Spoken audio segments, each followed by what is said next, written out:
భీమవరం నేను చాలా తక్కువ మంది వ్యక్తికి నిలబడతాను. నాకు మనిషి నచ్చాలి, మనసు నచ్చాలి. అలా 2009లో నా సన్నిహితులు, నా మిత్రుల ద్వారా పరిచయమైన మన కనకరాజు సూరి గారికి భీమవరం టికెట్ వచ్చేలా నిలబడటానికి ఆయన మంచి మనసు, ఆయన మంచి వ్యక్తిత్వం. ఆయన్ని ఆ రోజున గెలిపించుకోలేకపోయాం, కానీ నా గుండెల్లో ఆయన ఇప్పటికీ ఎమ్మెల్యేనే, కనకరాజు సూరి గారు. అంటే నేను కులాల ఐక్యత అని మాట్లాడతాను, కానీ యాక్చువల్గా క్షేత్రస్థాయిలో కనకరాజు సూరి గారు లాంటి వ్యక్తులే దాన్ని వాస్తవ రూపంలో తీసుకెళ్ళగలరు. అందుకని ఆయన్ని అందరూ దళిత సూర్యుడు అంటారు. క్షత్రియ కులానికి చెందిన వ్యక్తి అయినా కానీ ఆయన దళిత సమాజం గుండెల్లో పెట్టుకున్నాడు. అందుకని ఆయన దళిత సూర్యుడు అంటారు. ఆయన ఇందాక ఆయన అన్న మాటలు, నాకేదన్నా ప్రాణం ఏదైనా ఇబ్బంది అయితే, నా ఆయుష్ అంటే ఎవరైనా సరే మనం నిండు 100 ఏళ్ళు బతకాలి అనుకుంటాం తప్ప నీ ఆయుష్ నాకు ఎప్పుడూ కూడా అనుకోం. ఆయన నిండు 100 ఏళ్ళు బతకాలి, ఆరోగ్యాలతో ఉండాలి. నాకు ఇళ్ళకి వెళ్ళటం కొత్త కాదు. నాకు కనకరాజు సూరి గారు కూడా 2018లో ఆయన ఇంటికి వెళ్ళి మరీ పిలిచాను, ఆహ్వానించాను పార్టీలోకి. రాజకీయాలకు దూరంగా ఉంటే మీరు రావాలి మీరని చెప్పి ప్రత్యేకించి ఆయన ఉన్న పరిస్థితులకు అపార్ట్మెంట్లోకి వెళ్ళిపోయి అపార్ట్మెంట్లో ఉంటే నేను ఆయన ఇంటికి వెళ్ళి మరి ఆహ్వానించాను. అలాగే ఆ రోజున ఎర్రం నారాయణ స్వామి గారి ఇంటికి కూడా వెళ్ళాము. ఆ రోజు కీర్తిశేషులు. నాకెప్పుడు ఈ ప్రజలకి మరింత చేరువయ్యేలాగా, ప్రతి ఒక్కరికి చేరువయ్యేలాగా నాకు భీమవరం నేర్పించింది. 2016-17 ఆ సంవత్సరాల్లో ఇదే హాల్లో కూర్చొని ఎన్ని వేల మందిని కలిసానో నాకే తెలియదు. మనుషులతో ఎలా మెసలాలి, సమస్యలు ఎలా వినాలి, ఇవన్నీ నాకు మన భీమవరం, మన ఈ హాల్ నేర్పించింది నాకు.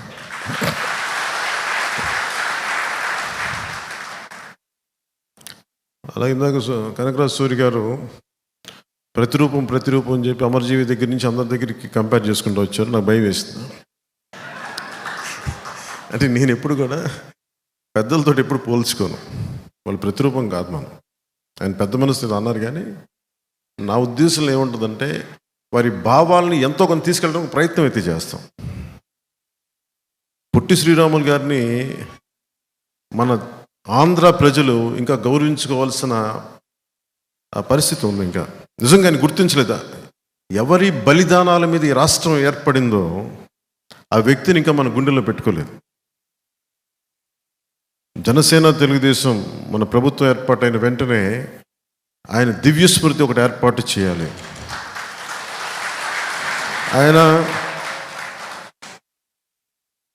ఆయన ఒక్క వైశ్య కులానికి చెందిన వ్యక్తి కాదు. అంబేద్కర్ గారు ఒక దళిత కులానికి చెందిన వ్యక్తి కాదు, అందరికీ చెందిన వ్యక్తి. ఆయన అన్ని కులాలకు చెందిన వ్యక్తి అంబేద్కర్ గారు. అల్లూరి సీతారామరాజు ఒక క్షత్రియ కులానికి చెందిన వ్యక్తి కాదు, సమస్త మానవాళికి చెందిన వ్యక్తి అల్లూరి సీతారామరాజు. కానీ దురదృష్టవశాత్తు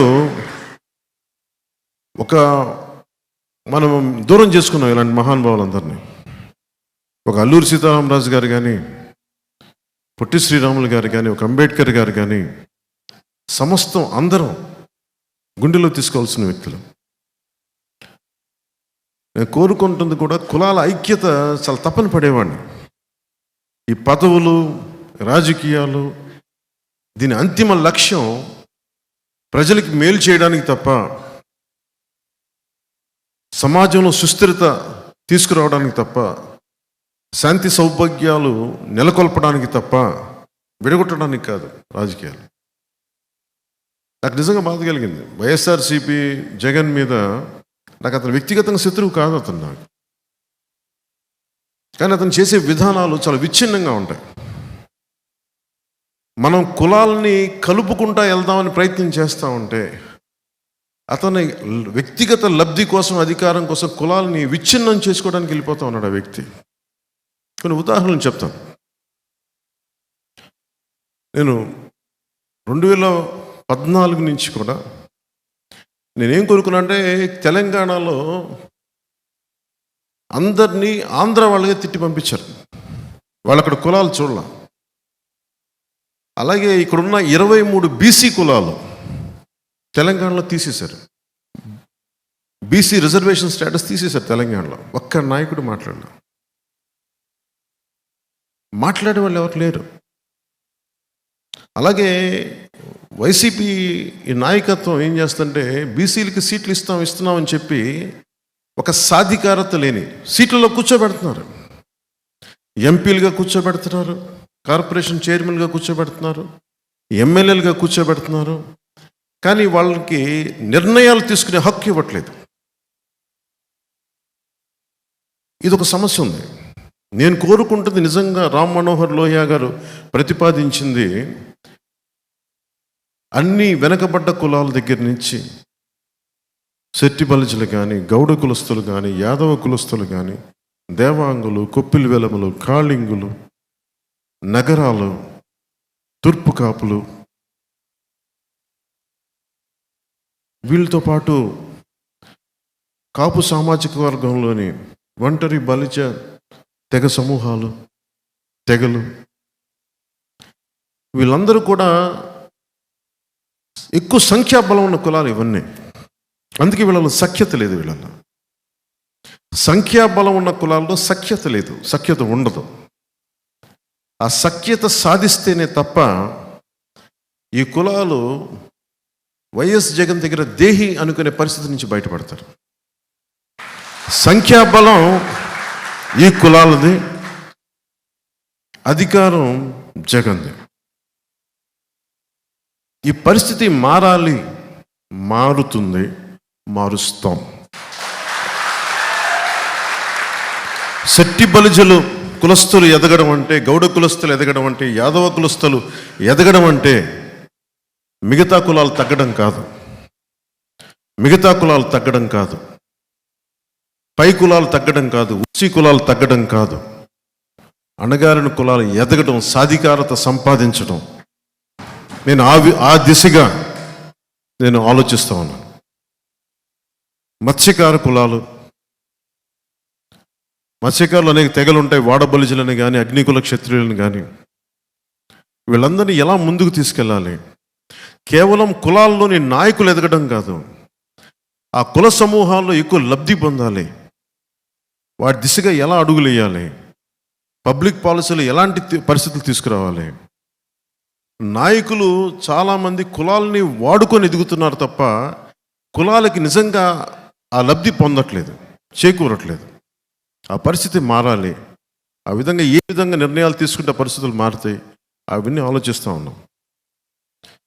నేను చిన్నప్పటి నుంచి వింటుంది, కోనసీమలో కాపులకి శెట్టి బలిజలకి పడదు, కృష్ణా జిల్లాలో కాపులకి కమ్మవారికి పడదు, భీమవరంలో కాపులకి క్షత్రియ కులాలకి పడదు.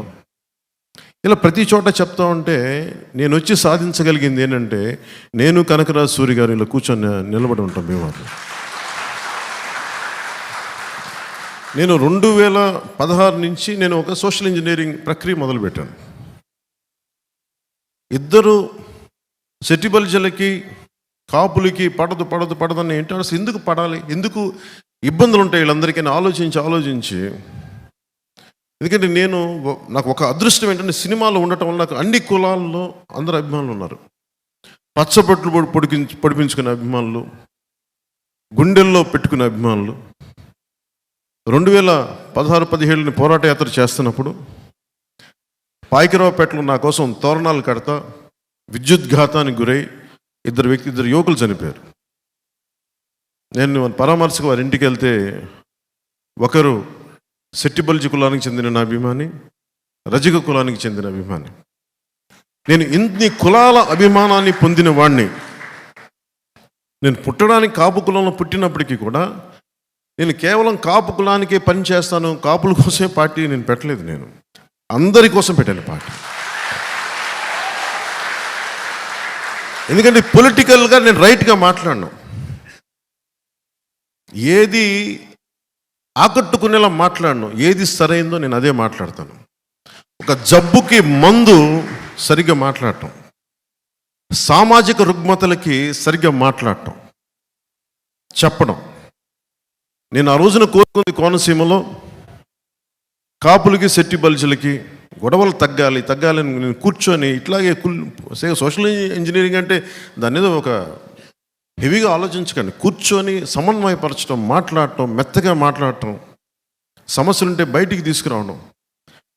ఆ రెండు గ్రూపుల్ని నేను ఎక్కడో ఒక చిన్న ఇలాంటి హాల్లో మొదలు పెడితే ఈరోజు అది నిన్న ఎక్కడి దాకా వచ్చిందంటే కోనసీమ జిల్లాకు చెందిన వాసంశెట్టి సుభాష్ అని శెట్టి బలిజల యువకుడు, అలాగే గంధం పల్లం రాజుని కాపు కులానికి చెందిన యువకులు, అలాగే బాలయోగి గారి అబ్బాయి హరీష్ అని మీద తెలిసిన దళిత కులానికి చెందిన వ్యక్తులు, అలాగే ఈ చిక్కాల గణేష్ గారు, వీళ్ళందరూ కూడా ఏకమై నేను ఏదైతే చెప్పానో దాన్ని తూచా తప్పకుండా పాటించి ఈ రోజున దాదాపు ఎక్కడికి వెళ్ళినా కాపు కులస్తులు శెట్టి బలిజలకు ఆహ్వానం పలుకుతున్నాను అని చెప్పి మైత్రి భోజనాలు, కార్తీక మాసంలో వన భోజనాలు పెడుతుంటే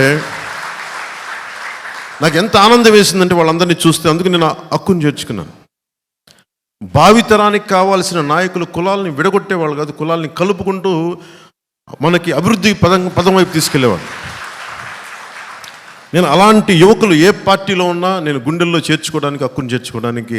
అందుకని కొంతమంది తెలుగుదేశంలో ఉన్నా వేరే పార్టీలో ఉన్న వాళ్ళందరినీ పక్కన కూర్చోబెట్టుకుని నేను ఒకటే చెప్పాను, మీరు రాష్ట్ర భవిష్యత్తుకి మీరే నాయకులు, భవిష్యత్తులో మీరు. అలాగే మన పశ్చిమ గోదావరి జిల్లాలో కానీ అన్ని జిల్లాల్లో కూడా కొత్త నాయకత్వం రావాలి. చాలామంది నాయకులు 80, 90లో అలసిపోయారు. వారి అనుభవం మనం వాడుకొని, నేను కూడా సినిమా ఇండస్ట్రీలో కూడా నేను ఖుషి అయిపోయిన తర్వాత నా రిటైర్మెంట్ ప్లాన్ చేసుకున్నాను. నాకు ఎంత 29, 30 ఉంటే అంతే, వయసు కూడా కాదు. ఎందుకంటే ఇంక నేను ఇప్పటి నుంచి రిటైర్మెంట్ ప్లాన్ చేస్తే తప్ప కొత్త తరానికి అవకాశం రాదు. అలాగే పాలిటిక్స్కి కూడా రిటైర్మెంట్ చాలా అవసరం. ఎందుకంటే కొత్త తరాన్ని రానివ్వాలి అంటే కొత్త తరం నాయకులకి అండగా ఉండాలి. అలాంటి కొత్త తరం నాయకులకి జనసేన ఎప్పుడు వేచి చూస్తూ ఉంటారు. అలాంటి నాయకులు కనిపిస్తే మటుకు నేను రెడీగా ఉంటాను. సో నేను ఆ ప్రయత్నం దిశగా వెళ్తున్నాను. ఇంకొకటి, జగన్ కులాల్ని విచ్ఛిన్నం చేసే వ్యక్తి. అంటే ఇదందరూ మనం సోషల్ ఇంజనీరింగ్ సంబంధించి సమాజం ఈ రోజున భీమవరం నుంచి నేను పిలిపిస్తా ఉన్నాను. జగన్ అనే వ్యక్తి కులాలని విచ్ఛిన్నం చేసే వ్యక్తి.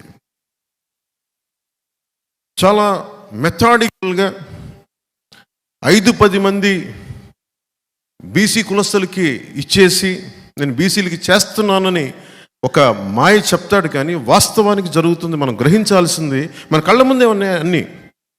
వాటన్నిటిని క్రోడీకరించుకొని ఇతని వ్యక్తిత్వం ఏంటి అని మనం ఆవిష్కరింప చేసుకోవాలి.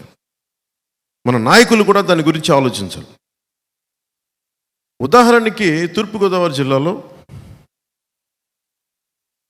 ఈ ఎమ్మెల్యే, ఆయన పేరేంటి, మన ఎమ్మెల్సీ అనంతబాబు, మన వైసీపీ ఎమ్మెల్సీ అనంతబాబు అనే వ్యక్తి, అతని కింద పనిచేసే ఒక దళిత కులానికి చెందిన ఒక వ్యక్తిని డ్రైవర్గా ఉంటే ఆ అబ్బాయిని చంపి ఏవో కారణాలు నాకు తెలియదు ఇంటికి తీసుకెళ్ళి మీ అబ్బాయి చనిపోయిన డోర్ డెలివరీ చేశారు. ఈ డోర్ డెలివరీ చేస్తే దీని పర్యవసానం మనం ఎవరు ఊహించం. నాకు చాలా భయం వేస్తా అలాంటి సంఘటనలు జరిగితే. నాకేమనిపిస్తుంటే, పైగా అబ్బాయి ఎమ్మెల్సీ వ్యక్తి అతన్ని ఏదో అటు ఇటు మాయ చేసి జైలుకి పంపిస్తే, జైలు నుంచి బయటకు వచ్చేటప్పుడు బాస్ ఈజ్ బ్యాక్ అని చెప్పి 10,000 మందితో ఊరేగింపు చేస్తే సమాజంలో ఎలాంటి సంకేతాలు పంపుతుంది అది మీరు ఊహించుకోండి. నేను రాజమండ్రి మీటింగ్లో కొద్దిమంది చెప్పాను, నేనే దళిత కులానికి చెందిన యువకుడినైతే, నా దళిత కులానికి చెందిన ఒక వ్యక్తిని కారణాలు ఏవైనా ఉండొచ్చు చంపి ఇంటిలో శవాన్ని అప్పగిస్తే, చంపిన వ్యక్తి కాపు కులానికి చెందిన వ్యక్తి అయితే నేనేం ఆలోచిస్తానంటే, సహజంగానే అనంతబాబు చంపాడు అంటాను ఫస్ట్.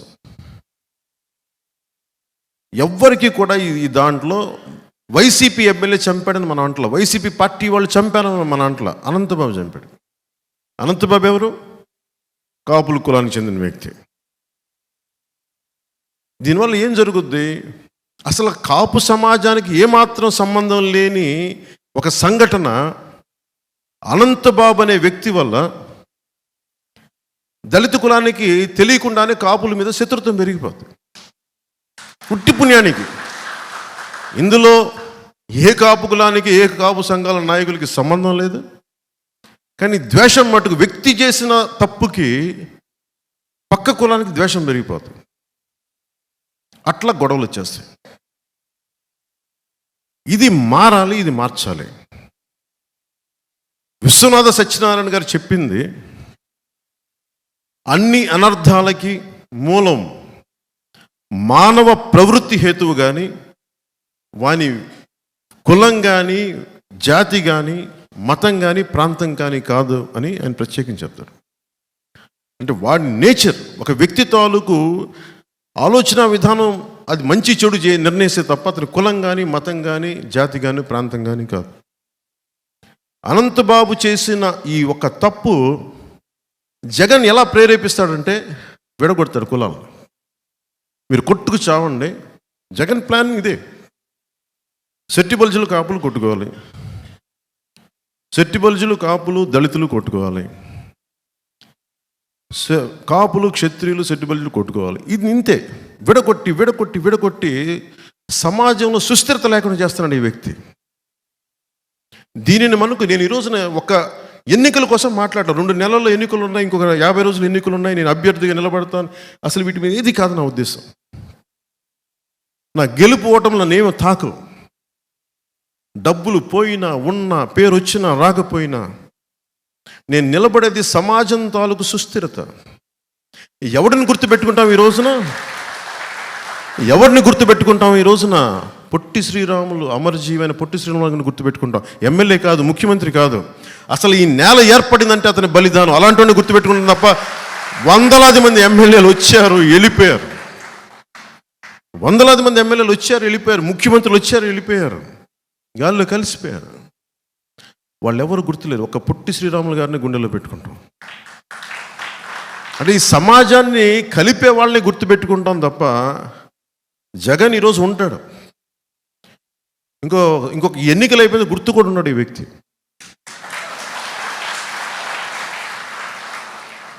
సో మీరు ప్రతిదీ, అంటే జగన్ ధైర్యాన్ని మెచ్చుకోవాలి మనం. ఆ బీసీకి కులాలకు చెందిన నాయకులు ఎవరు చెప్తున్నారు, మాకు ఇక్కడ స్థానాలు ఉన్నాయి, ఎమ్మెల్యేలు ఉన్నాయి, కానీ మాకు అధికారం లేదని వైసీపీ బీసీకి సంబంధించిన ఎమ్మెల్యేలు చెప్తా ఉన్నారు బయటకు వచ్చి ఈ రోజున పార్టీలో. సో మనం గుర్తుపెట్టుకోవాల్సింది, ఇది మారాలి. బీసీ కులాలు ఎదగడం అంటే కాపులు తగ్గిపోవడం కాదు, ఓసీ కులాలు తగ్గిపోవడం కాదు, బీసీలు ఎదగడం అంతే. నేనైతే మనస్ఫూర్తిగా అది కోరుకుంటున్నాను. దళిత కులాల నుంచి ఒక దామోదరం సంజీవయ్య గారు లాంటి నాయకులు రావాలి. బాలయోగి గారు ఉన్నారు. బాలయోగి గారిని అన్ని కులాలు ప్రేమిస్తారు, అన్ని కులాలు ప్రేమిస్తారు. ఆయన్ని నోరు మంచిదైతే ఊరు మంచిదవుతుంది, వ్యక్తిత్వం మంచిదైతే అందరినీ ఆకట్టుకుంటుంది. ఉదాహరణ, నేను సినిమాలోనే ఉన్నాను. ఏ హీరో రాకూడదనుకుంటే ఎట్లా? అందరూ రావాలి. నా ఒక్కడి వల్ల చిత్ర పరిశ్రమ నడుస్తుందా? నా కుటుంబంలోని హీరోల వల్ల చిత్ర పరిశ్రమ నడుస్తుందా? అలాగే రాజకీయాల్లో కూడా ఒక్క కులం వల్ల నడుస్తుందా రాజకీయం? సో నేను కోరుకుంటుంది ఏంటంటే అందరూ బాగుండాలి. దీంట్లో పోటీతత్వం ఉండాలి ఖచ్చితంగా. అంత మాత్రం కొట్టేసుకొని చంపేసుకోవాల్సిన అవసరం లేదు మనకి. ఎవరిది బెటర్ ఆర్గ్యుమెంట్, ఎవరిది బెటర్ పబ్లిక్ పాలసీ, ఎవరు ఎక్కువ న్యాయం చేస్తారు, ఇవి కదా మనం ఆలోచించాల్సింది. ఇక్కడున్న భీమవరం వైసీపీ ఎమ్మెల్యే కూడా వ్యక్తిగతంగా నాకు శత్రుత్వం ఏం లేదు. నేను ఎంత ఇబ్బందులు పడ్డాను మీకు ఈరోజు చెప్తున్నాను. పోయిన ఎన్నికల్లో నా పక్కనున్న తులసి అనే వ్యక్తి, ఆయన వియ్యంకులు, ఆయన వచ్చి నా దగ్గరికి ఇదే వేదిక మీద వచ్చి మాట్లాడతాడు. ఆయన నా వియ్యంకులు అంటే నా కూతుర్ని ఇచ్చాను, మీరేం అనకూడదు అంటాడు.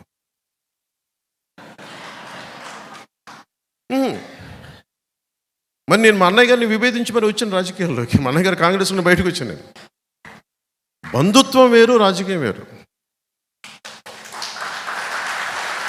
అన్నదమ్ములు వేరు, రాజకీయం వేరు. కానీ సమస్య ఏమైపోయిందంటే ఎలా చెప్పుకొని నేను ఇవన్నీ బయటికి.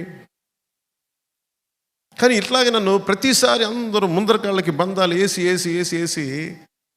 నాకు నిస్సత్తు వచ్చింది. అరే ఏదైనా ఒక మంచి చేద్దామంటే దగ్గరోళ్ళే కూర్చొని ముందుకు వెళ్ళనివ్వరేంటి. కొప్పట్లో కూడా నాకు చిన్నప్పటి నుంచి తెలుసు. ఇదే పార్టీ, ఇదే క్షేత్రంలో జాయిన్ అయ్యారు ఇద్దరు కజిన్స్. నాకు ఆల్మోస్ట్ 16-17 ఏళ్ళ వయసు నుంచి తెలుసు నాకు. నేను అప్పుడప్పుడు కొప్పరికి వెళ్ళేవాడిని, సమ్మర్స్లో వాళ్ళ ఇంట్లో ఉండేవాడిని. వాళ్ళ నర్సపూర్లో థియేటర్ కూడా ఉండేది.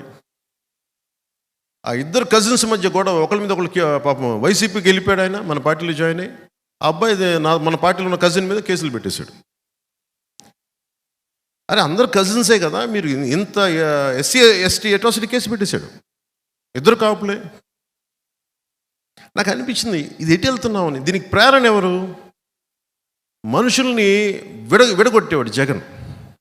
జగన్ తాలూకు విష లక్షణం, విష సంస్కృతి కుటుంబంలోకి, అన్నదమ్ములకు కూడా వెళ్ళిపోయింది. నువ్వేది చూపిస్తావో అదే నీకు తిరిగి వస్తాయి. జగన్ కుటుంబాన్ని విచ్ఛిన్నం చేయాలనుకున్నాడు, అదే ఇంట్లో తిరిగి తీసుకొచ్చినాడు. దిస్ ఇస్ న్యూటన్స్ థర్డ్ లా.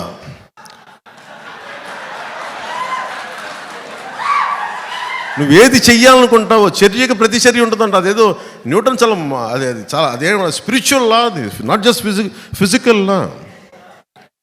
నువ్వు ఏది చెయ్యాలనుకుంటావో అదే నీకు తిరిగి వస్తుంది. నువ్వు నేర్పిన విద్య నీరజాక్ష అంటావు.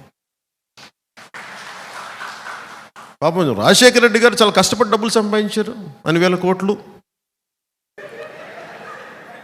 కోట్లు సంపాదించి పాపం ఇద్దరు బిడ్డలకి సమానంగా ఇస్తే ఆ సంపాదన ఇవ్వలేదు చెల్లికి. చాలా బాధ కలిగించే అంశం ఇది. పాపం సాక్షి పేపర్లో వాళ్ళకి రావాల్సిన వాటా ఉంది, ఇవ్వలేదు. భారతీయ సిమెంట్స్లో ఇవ్వాలి వాటాలు, ఇవ్వలేదు. పాపం ఆవిడ ఈ రోజున పడుతున్నాయి. ఎంత నిజం బాధ వేసింది. పాపం మరి ఇవ్వాలి కదా, సొంత చెల్లికి ఇవ్వాలి, ఇవ్వడు ఇతను. సొంత చెల్లికి ఆస్తి ఇవ్వనోడు మనకెలా వాటాలు పంచుతాడబ్బా? మీరు ఆలోచించండి.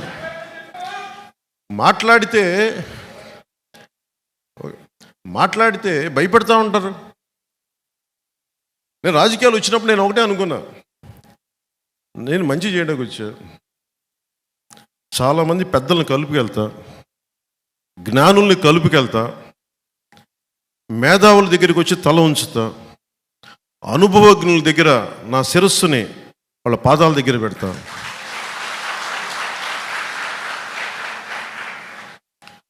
ఒక పార్టీని మోసేటప్పుడు పార్టీ కోసం ఎన్ని తిట్లేని తింటా.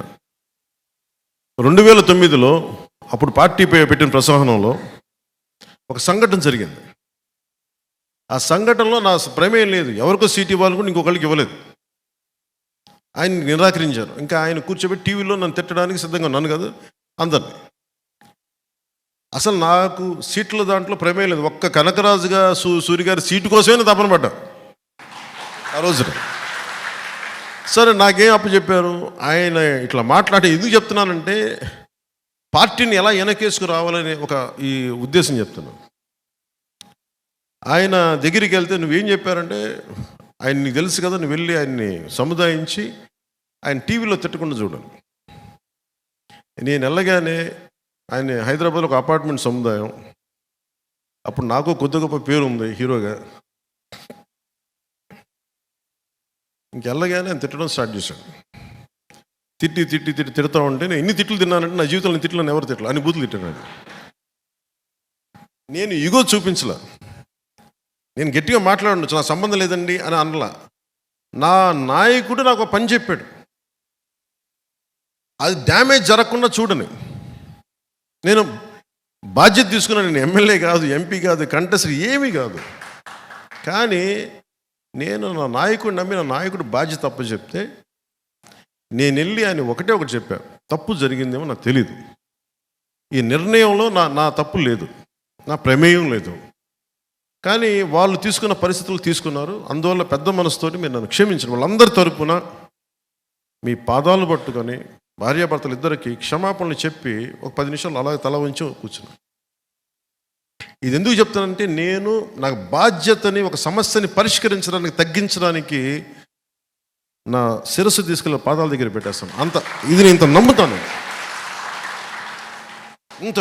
నేను ఎంత త్రికరణ శుద్ధికి పని చేస్తాను. నేను 2014 నుంచి నేను మోడీ గారితో పక్కనే ఉన్నాను.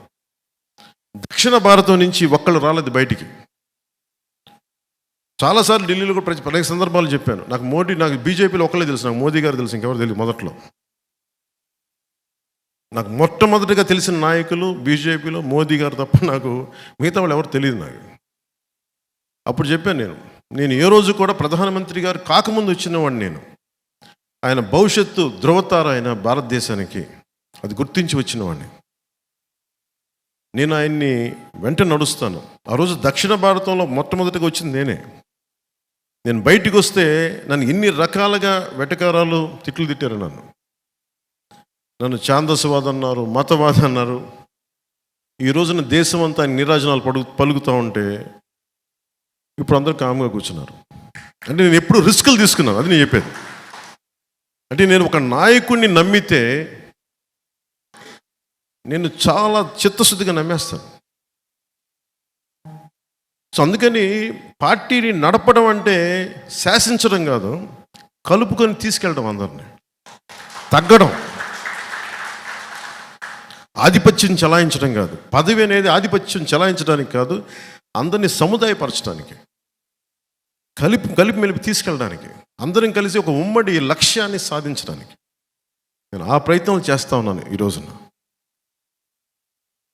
అలాగే 2019 ఎన్నికలకి నేను ఏ రోజున కూడా జీరో బడ్జెట్ పాలిటిక్స్ అని నేను చెప్పి అలసిపోయాను. నేను ఎప్పుడు చెప్పలేదు బాబు, జీరో బడ్జెట్, డబ్బులు లేకుండా రాజకీయం చేయాలి నేను ఏ రోజున చెప్పలేదు. ఎలక్షన్ కమిషన్ కూడా ఈ రోజున 45 లక్షలకు పెంచింది ఖర్చు. ఎవరికి భోజనాలు పెట్టకుండా రాజకీయం చేసేద్దామంటే కుదరదు. కనీసం భోజనాలు పెట్టాలి. నా మీద వస్తారు అభిమానం. నేను నాయకులందరికీ మొన్న ఒకసారి చెప్పా, డబ్బులు ఖర్చు పెట్టాల్సిందే, ఓట్లు కొనాలా లేదా అనేది నేను చెప్పను. ఎప్పుడు అది మీరు నిర్ణయాలు తీసుకోండి, బాగా పనిచేయండి. అసలు ఓట్లు కొనలేని పరిస్థితికి ఉంటే సంతోషం. అది మనందరం ఏంటి, ఒక అందమైన అబద్ధంలో బతుకుతున్నాం. దేశం అంతా అందరూ వేల కోట్లు ఖర్చు పెడతారు, కానీ ఎవరు మాట్లాడరు దాని గురించి. అందరూ సైలెన్స్ చెప్పి అలా కూర్చుంటారు. అంత ఫాల్స్ సొసైటీ అయిపోయింది. నాకు కూడా అన్నీ తెలుసా, నీకు కామం కూర్చొని చూస్తాను, నేను కూడా చూడాల్సి వస్తుంది. భవిష్యత్తులో ఇది మారాలి. కనీసం 2029 ఆ తర్వాత వచ్చే ఎన్నికలు కానీ ఇంకొక 10 years తర్వాత అయినా సరే అసలు డబ్బులతోటి ఓట్లు కొనాల్సిన అవసరం లేని రాజకీయం రావాలి. అప్పుడు నిజమైన అభివృద్ధి ఉంటుంది. ఇందాక మన ఒకరింట్లోకి వెళ్తే వాళ్ళు మాట్లాడుతూ ఉన్నారు, బీజేపీ నాయకులు.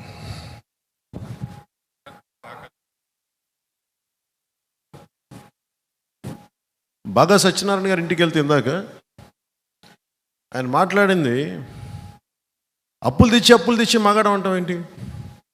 అభివృద్ధి చేసి కదా నువ్వు మగాడం అనాల్సిందే.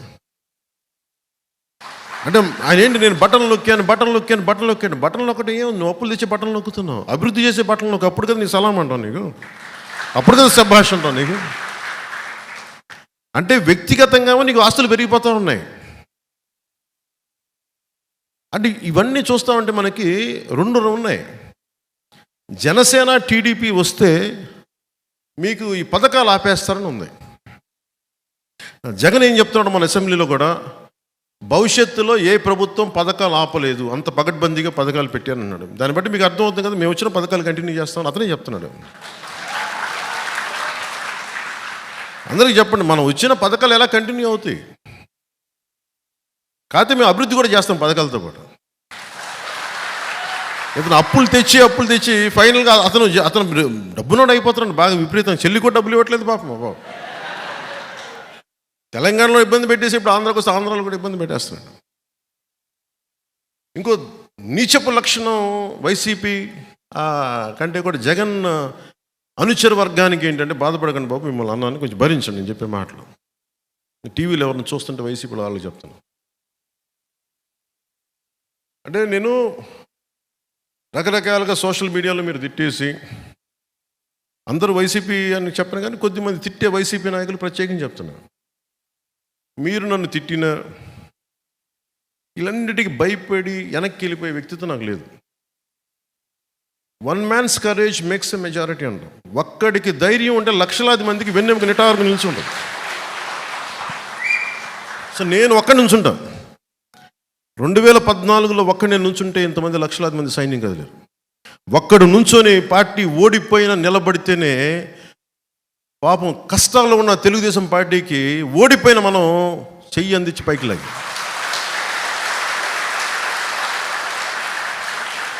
దురదృష్టం ఏంటంటే మన దగ్గర ధైర్యం ఉంది, పోరాటం ఉంది, కానీ ఎలక్షనీరింగ్ చేసే కెపాసిటీ లేదు, ఓట్లు తెప్పించే కెపాసిటీ లేదు. ఏం ఉందని చెప్తాను, సరే చూద్దాం ఎన్నికలకి. కాదు అంటే నేనేంటంటే, నేను బ్రాడ్గా స్టేట్ కోసం చాలా బలమైన వ్యూహం పెట్టాం. ఓట్లు చెల్లకుండా ఈ నాయకులుగా పోటీ చేయటం వేరు, గెలవడం వేరు. నేను గెలవడం అనేది ఈసారి ప్రమాణంగా తీసుకున్నాను. 18 లక్షల ఓట్లు వచ్చినాయి, మన తక్కువ ఓట్లు కాదు. 2009లో మనకి 18 సీట్లు వచ్చి ఉమ్మడి రాష్ట్రంలో 18% ఓట్లు వచ్చి ఉమ్మడి రాష్ట్రంలో పార్టీని నిలబెట్టుకోలేకపోయాం ఆ రోజున. నేను 2 చోట్ల ఓడిపోయి, ఉన్న ఎమ్మెల్యే పారిపోయి, మరి 10 సంవత్సరాల పార్టీ నిలబెట్టున్నాం. సో ఓట్లు రావటం పోవడం ఇష్యూ కాదు. ఒక భావంతో, ఒక బలమైన భావంతో లక్షలాది మందిని కట్టిపడేయటం, అది పొలిటికల్ పార్టీ. అది టెంట్ల కింద కూర్చుంటావా, చెట్టు కింద కూర్చుంటావా, గుడారాలు వేసుకొని కూర్చుంటావా, నువ్వెక్కడ నుంచుంటే అదే పార్టీ ఆఫీసు, నువ్వెక్కడ నుంచుంటే అదే రాజకీయం. నువ్వు నడిస్తే రాజకీయం, మాట్లాడితే రాజకీయం. దానికి బిల్డింగులకి సంబంధం లేదు. ఆ రోజున అందరూ పార్టీ నడపలేము సార్ చెప్పి అందరూ పారిపోయారు, వైసీపీకి వెళ్ళిపోయారు. ఆ రోజున అందరూ, కొంతమంది వేరే పార్టీలకు వెళ్ళిపోయారు. మరి నేను 2 చోట్ల ఓడిపోయి నేను నడుపుతున్నాను అంటే, నేను ఆ రోజు దెబ్బకి నేను నిర్ణయించుకుంది ఏంటంటే, ఏది ఏమైనా కానీ నేను పార్టీని కదలనివ్వను, ఇక్కడ ఉంచుతాను. ఇది మాటల్లో చెప్పడం చాలా తేలిక. ఓడిపోయినప్పుడు ఎలా ఉంటుందో మీకు చెప్పలేదు కదా, భీమవరంలో ఓడిపోతే ఎలా ఉంటుందో మీకు చెప్పలేదు కదా. నేను ముఖ్యంగా 2 చోట్ల పోటీ చేయాలని నేను అనుకోలేదు. నేను ముందు గాజువాకో ఇంకోటి ఏదో అనుకున్నాను, కానీ అందరూ సన్నిహితులు మిత్రులు అందరూ వచ్చి నీకు అండగా నిలబడతావు, నువ్వు రా, నువ్వు ఇక్కడ పొడి చేద్దామంటే వచ్చాను. పాపం వాళ్ళు ఎవరు లేరనుకోండి, ఇప్పుడు నన్ను ఎవరైతే ఆహ్వానించారో వాళ్ళు లేరు ఇప్పుడు పార్టీలో, కనీసం రాజకీయాల్లో కూడా లేరు. అంటే నేనేం నమ్ముతాను, నేను ఒక మాట ఇస్తే చచ్చిపోతాను, ఆ మాటకి ప్రాణాలు పోతాయి, ఎగిరిపోతాయి, ఎవడు ఉండడం. అలాగే ఈ రోజున అందరూ బెట్టింగ్లు కడతా ఉన్నారు. ఈ అలయన్స్ ఇన్ని సీట్లు సాధిస్తుంది, వైసీపీకి 50 నుంచి 60 వస్తుంది, బెట్టింగ్ యాప్స్లో ఉన్నాయి, నేను వింటా ఉన్నాను. ఇంత జరుగుతుంది అంటే దీన్ని మొత్తం తిప్పి పట్టుకొచ్చింది జనసేనని మీరు మర్చిపోవాలి. జనసేన పారిపోలా, ఓడిపోతే ఇంకొంచెం బలపడ్డాం, నెడితే తిరగబడ్డాం. ఈ రోజున ఆయన జాలి పడుతున్నాడు పాపం జగన్. ఒంటరి వాడిని చేశారమ్మా నన్ను, ఒంటరి వాడిని, నువ్వు ఒంటరి వాడువా బాబు, నువ్వు ఒంటరివాడివా? సావు కొట్టి కళ్ళు చెవులు మోస్తున్నావు అందరికీ, నువ్వు ఒంటరివాడు. మాట్లాడితే సిద్ధం సిద్ధం సిద్ధం సిద్ధం సాగు కొట్టేస్తున్నాడే.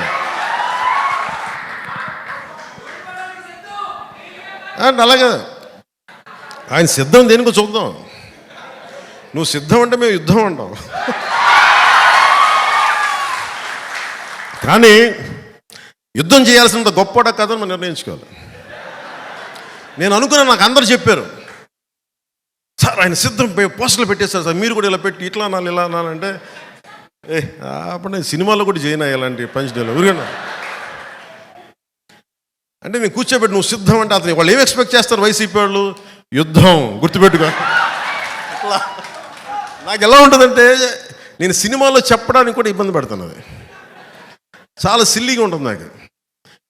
త్రివిక్రమ్ గారు మన భీమవరం వాస్తవ్యంలో నా సన్నిహితులు మిత్రుల్లో ఆయన డైలాగ్ చెప్పారు అత్తారింటి దారిలో, సింహం గెడ్డం గీసుకుంటుంది, నేను గెడ్డం మర్చిపోయాను, సింహం గెడ్డం గీసుకుని నేను గీసుకున్నాను అంతే తేడా. నేను చెప్పాను సార్, నేను సింహం ఇవన్నీ ఇబ్బందిగా ఉంటాయి సార్, నేను చెప్పలేను ఈ డైలాగులు.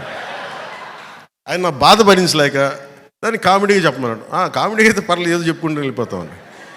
అలా కాకుండా నేను సింహం లాంటి వాడిని, గట్టిగా సింహం లాంటి వాడిని జగాన్ని గుర్తుపెట్టుకో ఇవన్నీ చెప్పను నేను. అవన్నీ అడవిలో ఉండాల్సిన సింహాలు ఇవన్నీ మనం కాదు, మన మనుషులు సమాజంలో ఉంటాం. సినిమాల కోసం ఏదో సరదాగా పంచడానికి వేస్తాం కానీ సినిమా ఆ ప్రేక్షకులకి కథాంశంగా చెప్పడానికి తప్ప నిజ జీవితంలో నేను ఇలాంటి మాటలు నేను మాట్లాడను. నిజ జీవితంలో నీకు గొడవ కావాలంటే కొట్లాడతా, పబ్లిక్ పాలసీ మీద మాట్లాడతా. నువ్వు వైజాగ్లో నన్ను ఆపాలనుకుంటే నా సత్తా చూపిస్తా. నువ్వు ఆంధ్రప్రదేశ్ బార్డర్లో నన్ను ఆపితే నెట్టుకొని బద్దలు కొట్టుకొని ముందుకు వస్తే నేను నోటితో మాట్లాడను, నడిచి చూపిస్తా.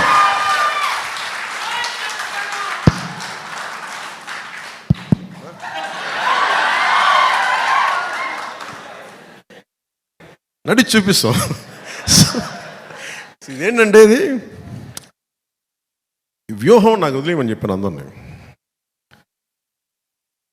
టీడీపీ, జనసేన, భారతీయ జనతా పార్టీ నాయకుల ఆశీస్సులు ఉండాలి. ఈ అలయన్స్ కోసం నేనేదో నాకు మెచ్చి మేకతోలు కప్తాను, నేను చేయలే.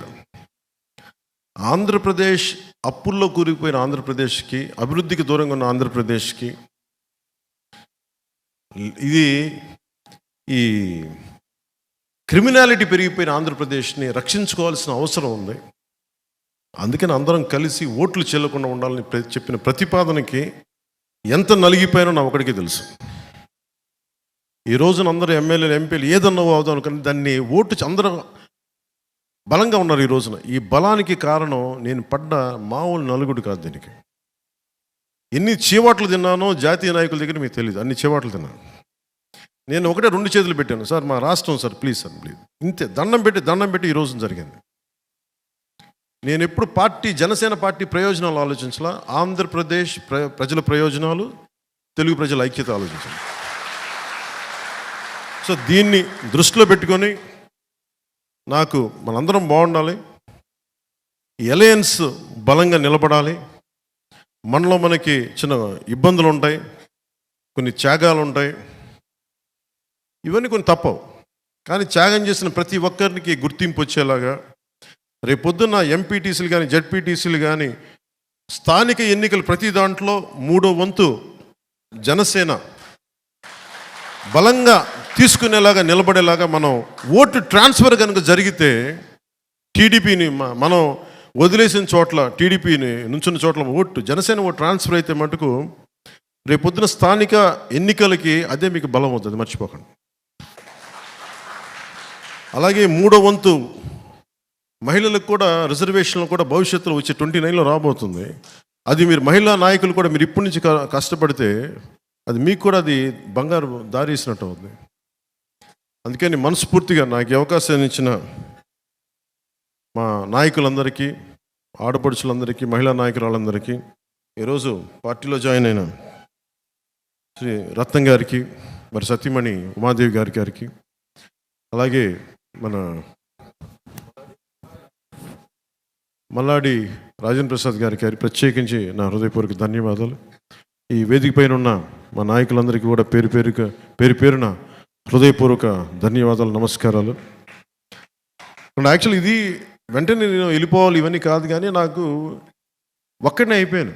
2019లో అప్పుడు నాయకత్వాన్ని లాగా నాకు ఎవరు 10 మంది 20 మంది నాయకులు లేరు. లక్షల మంది నన్నే మాట్లాడాలనుకుంటారు. నేను చిన్నబాబు గారిని పెట్టి చిన్నబాబు గారు కాదండి నాకు నీతోనే మాట్లాడాలంటారు. కార్యకర్త నుంచి నాయకుల దాకా లక్షలాది మంది నాతో మాట్లాడాలని టైం సరిపోవట్లేదు. అందుకని ఆ కష్టాలకి నేను అటు ఇటు తిరుగుతున్నాను. అందుకే మన నుంచి రావాలని ఏం లేదు. భీమవరం తిరగాలి, భీమవరంకి రావాలి అన్నీ ఉన్నాయి. కానీ ఏం వేసినా కానీ వైసీపీ వ్యతిరేక ఓటు చీలకుండా ఉండాలంటే దాని మీద చేసిన కసరత్తు కొంతకాలం భీమవరానికి దూరం పెట్టింది అంతే. అలాగే ఇక్కడ ఉండే స్థానిక వైసీపీ నాయకులు కూడా మన వాళ్ళు ఇబ్బంది పెడతారేమో వస్తే ఇవన్నీ దృష్టిలో పెట్టుకొని, ఒక్కటి జనసేన తెలుగుదేశం ప్రభుత్వం వచ్చిన వెంటనే లా అండ్ ఆర్డర్ సిచ్యువేషన్ మటుకు చాలా చాలా చాలా బలంగా ఉంది. ఫాల్స్ కేసులు పెట్టినా, ఎలాంటి దౌర్జన్యాలు చేసినా అందరినీ తగు రీతిలో గుర్తుంచుకుంటాం. భవిష్యత్తులో ఇప్పుడు చేసిన ప్రతిదీ కూడా సరైన విధంగా దాని సరైన రీతిలో స్పందిస్తుంది. దాని గురించి ఏది మర్చిపోలేదు. గతంలో జరిగిన పరిస్థితుల్ని చక్కబెడతాం, సరిదిద్దుతాం, మేము మర్చిపోం. మీరు స్థానికంగా ఏ వైసీపీ ఎమ్మెల్యేనే భీమవరమైన కదా ఎక్కడున్నా కానీ భయపడకుండా మనము తెలుగుదేశం భారతీయ జనతా పార్టీ కలిసి వచ్చిన ఈ రోజున ఏ వైసీపీ శక్తి ఆపలేదు మనల్ని ఎదురదు. ఒక్కళ్ళమే ఉన్నప్పుడే మనల్ని వైసీపీ వాళ్ళు ఏం చేయలేదు. ఇంతమంది కలిసి ముగ్గురు కలిసి ఏం చేయగలరు? మనం ఒక్కళ్ళం బ్యారికేడ్లని తన్నుకుంటా ముందుకెళ్ళాం. 151 మంది ఎమ్మెల్యేలు వాళ్ళేం చేయలేదు. ఇప్పుడేం చేస్తారు? వాళ్ళు కూర్చొని ఓడిపోతున్న వాళ్ళు. వాళ్ళ ప్రభుత్వం ఓడిపోతుంది, దానికి సిద్ధంగా ఉన్నారు వాళ్ళు. మనం గెలుస్తున్నాం, గెలిచి తీరుతున్నాం, ప్రభుత్వాన్ని స్థాపిస్తున్నాం. జై జనసేన, జై హింద్.